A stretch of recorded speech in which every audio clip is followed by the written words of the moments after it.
Hi there. Okay, so I'm doing a reading for Sharleen here,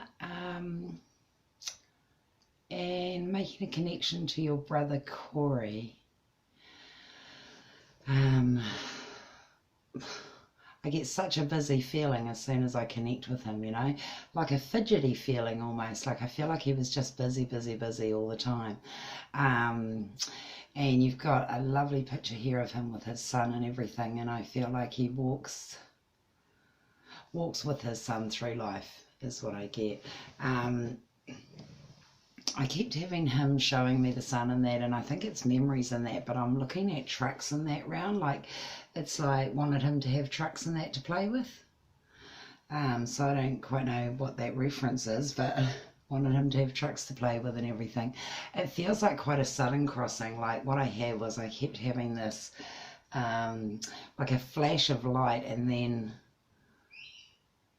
just not here anymore, and I don't know what the flash of light is, whether it's I don't quite know what it is actually, whether it's the light at the end of the tunnel or all that, or something to do with his crossing. It feels like quite a tragedy, like I'm just feeling like so many people were affected and everything, and the family feels really, really closely connected in that, and it just didn't feel like, it felt really unfair. There's an unfairness to it all, um, and he feels like such a good person, and he feels like just fun loving and everything, like I think this was an accident with him or something. It feels quite sudden. I don't feel medical in that. I'm quite social, like to enjoy himself in that, probably had a few drinks and stuff like that, and then he's showing me the sun and that, and I'm looking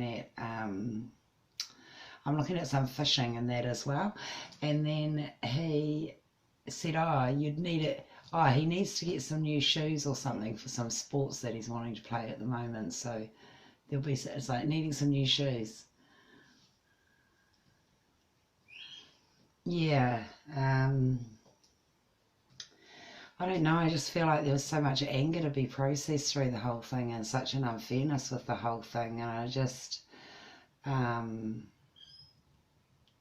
it feels like a vehicle thing, like a big vehicle thing, though.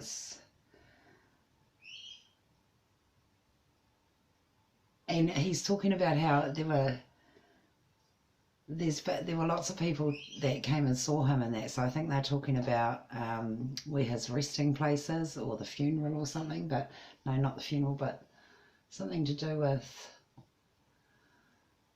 with where it had happened and people coming or something. Where it had happened. Yeah, that's what he's talking about.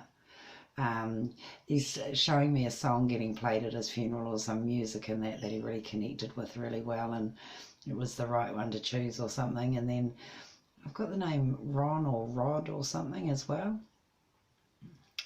I get a real closeness with the mum and that, and then when I look at him in spirit, there's this older lady there around him as well, so I think she might be, it's like grandma's here, that sort of feeling. But it's been quite a process for him to have to accept. I don't feel like anyone can quite accept this. And from my perspective, I don't feel like anyone does need to. I think it's just letting those waves of emotion hit you and processing yourself through them as you go through them and that. And it really doesn't surprise me that you feel very disconnected and disillusioned with life and that, like you have good reason to be. It just feels like this huge tragedy and everything, and there's nothing that can be said to make it better, and there was nothing that could be done to make it better, but it feels like you went into bat for him is what he's saying. It's like he's got a they reference to that. They went into bat for me. Yeah. And I was hoping that would have pulled through to leave them here with some healing. I don't know if he would have used the word healing because he's funny with me on that, but I'm like, oh, that's okay. He's really talkative, like I think he genuinely quite liked everyone in that, and he seemed to play a lot with kids and everything. And then I was looking at this older girl, so I'm talking about older than his son, and I don't know if she's a niece or a friend's daughter or something, but it's like really, oh, there's something really good happening around her, is what I'm looking at there. But I think he had work, and I think he prided himself on work or liked his work or something. Work seemed to be